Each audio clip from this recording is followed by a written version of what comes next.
Our story begins in the bustling metropolis of Midgar, a city powered by Mako energy, the very life essence of the planet itself. Barrett Wallace, leader of the eco-resistance cell Avalanche, was preparing for a daring strike against Reactor 1. Normally, Jesse had tracked down a mercenary named Cloud Strife, a man with Shinra training and soldier skills to aid in the operation. But in this timeline, Cloud never came. Perhaps he ignored the request. Perhaps he chose to wander elsewhere, aimless and detached. Without his sword and expertise, Avalanche's strike would already be riskier. On the night of the mission, Barrett, Biggs, Wedge, and Jesse infiltrated the reactor.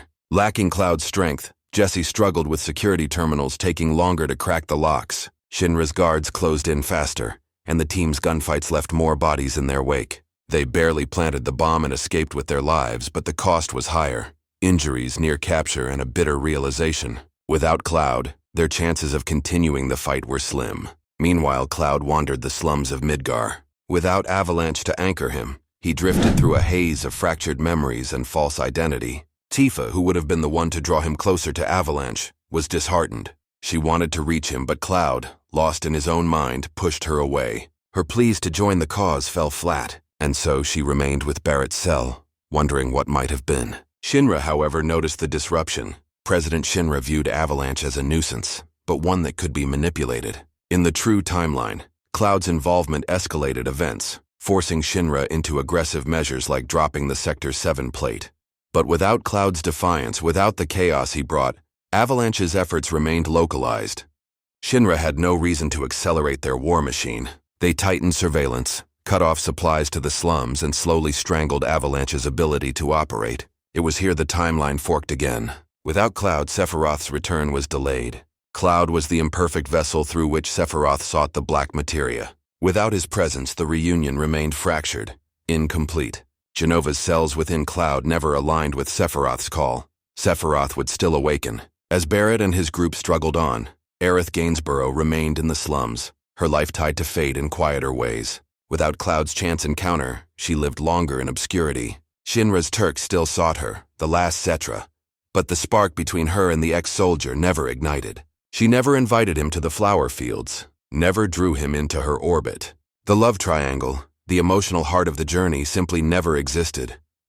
Instead, Tifa carried guilt. She thought of her childhood promise to Cloud, wondering why he never stepped forward. She fought with Barrett, but her heart wasn't in it.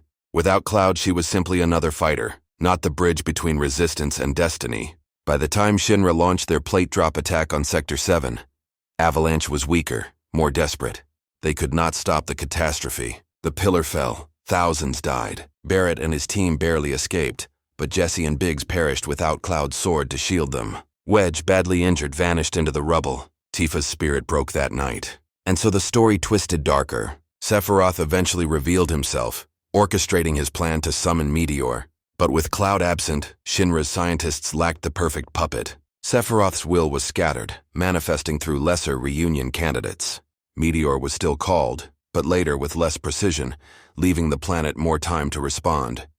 Yet who would rise against him? Without Cloud, the party never truly formed. Red the Theed remained a prisoner in Shinra's labs. Sid Highwind remained an angry dreamer, never drawn into the fight. Yuffie wandered Wutai as a thief, never finding companions to balance her spirit. Vincent slept in his coffin undisturbed. The great tapestry of allies never wove together. In the end, it was Barrett and Tifa who stood alone against impossible odds. They gathered a small resistance, fought skirmishes, but could not match Sephiroth's growing shadow. Holy was never fully called, and Meteor struck with devastating force. The Lifestream rose to defend the planet, yes, but the human cost was catastrophic. Midgar was erased, cities fell, civilization crumbled. Cloud's absence had rippled through everything. His presence was not just chance, it was the pivot upon which destiny turned. Without him, the bonds of friendship, the victories over despair, and the fragile hope that defined Final Fantasy VII never blossomed. Gaia survived perhaps, but broken, scarred, and far less whole. In this grim reflection, one truth emerges. Sometimes, a single lost soul can change the fate of an entire world. Please like and subscribe.